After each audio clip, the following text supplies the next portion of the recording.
Igor. Fine fella. This is Toby Smith, very average keyboard player. Before I met Toby, I was working with another keyboard player and desperately trying to. He had a room and some equipment upstairs, and I was desperately trying to wake him up all the time. He was sleeping, and I just really wanted to get. You know, when you come to that time in your life, you want to get on with music, you know. And I decided to give up sort of working, you know, 9 to 5.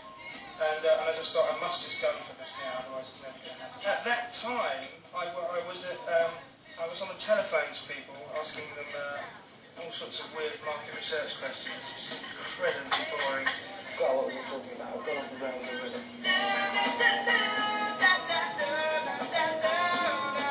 I do music to do something peaceful, to do something decent.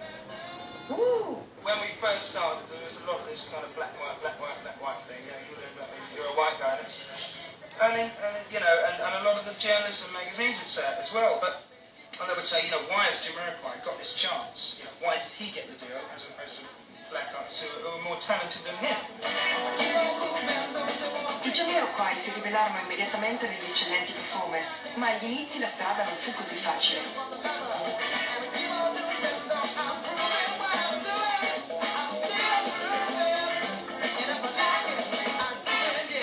It became difficult when you had a big band and it came to touring and stuff like that, and I think Acid Jazz sometimes had a problem with organising tours and stuff like that, and making sure everyone got paid, etc., etc.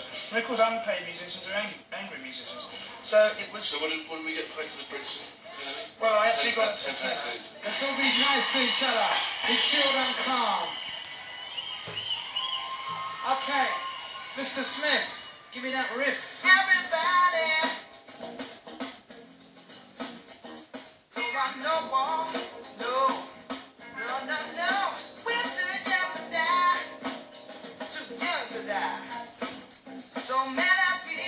Writing songs is a nice way to have a dig at things. I think a lot of the time, you know, we've been criticised that I rant on and I don't know what I'm talking about, but the whole point is that's why I write songs, it's why you write lyrics.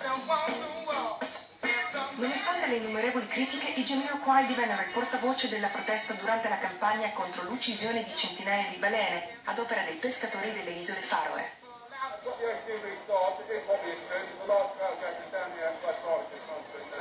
But I'm one of those people, I think it's about time we stood up and voiced our opinions. You know, if we can do it this way, then, I mean, I'm sure people will always point, like the journalist pointed at yesterday, aren't you just getting publicity yourself? Well, no, not really, because, in fact, I think I get too much publicity at times. It's not for that reason. But I think, you know, it's something I do feel strongly about. Yeah, have you heard the news tonight? People right across the world, I'm legend, they will play the game. I think it's using my position, you know, doing music and having a profile to change something and somehow getting the funds together to make it pretty again. Yeah, have you heard the news tonight? Money's on the menu in my favorite restaurant. I saw this thing in Rhodesia that happened a while back, you know, and they were culling elephants, and they just shot this a whole family, you know, of elephants. But of course they all ring around the little one, and then and after that, you know, and the little one was just left there, and they were just dropping like flying. They did it from a helicopter, and it was just like.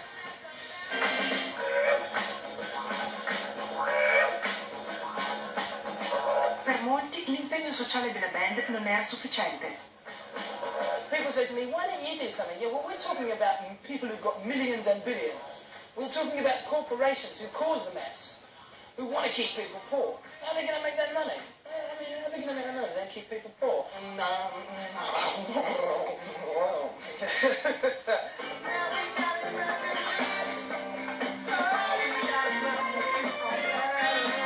Dal contratto multimilionario stipulato con la Sony Records esce nel 1993 il primo album, Emergency on Planet Earth.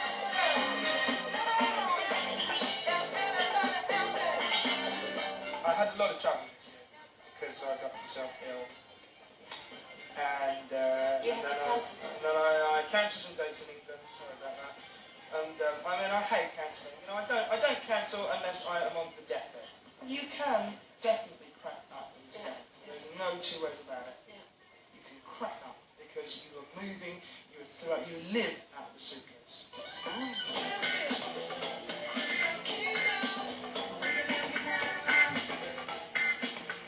Gli impegni, i viaggi, le performances, l'agenda dei Jamiroquai si faceva sempre più fitta, mai troppo però per concedersi una meritata pausa. There's so much you can do with it. So for medicinal use only, I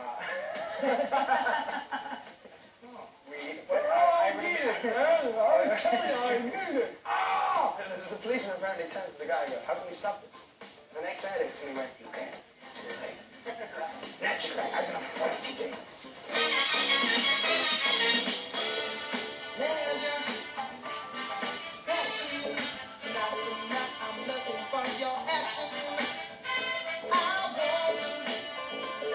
Due anni più tardi, nel 95, i Jamiroquai pubblicano il loro secondo lavoro, The Return of the Space Cowboy.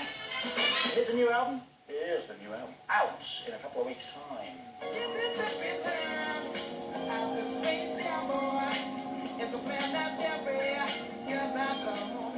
Getting lyrics together was a struggle, so I wanted to write about the struggle that it is.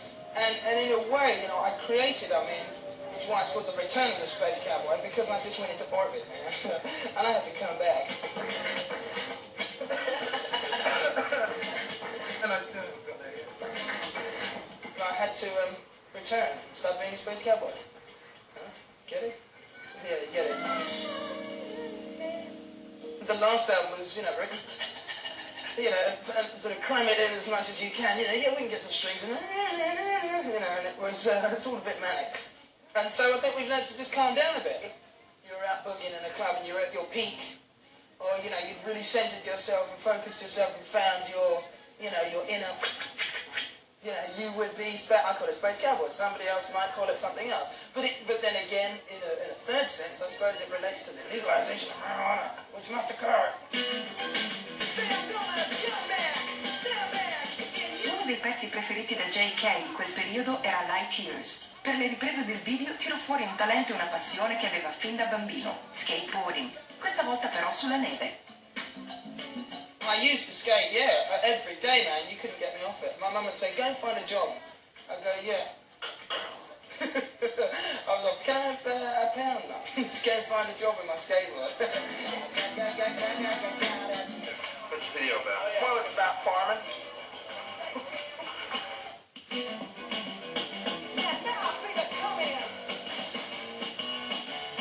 They were saying, like, drop off this thing. I looked over this.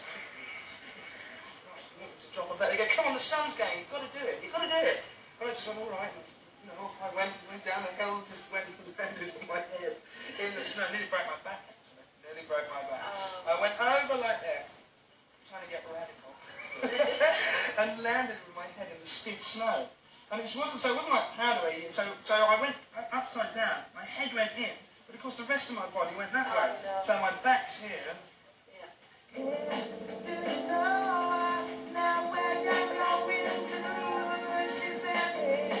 Have you been somewhere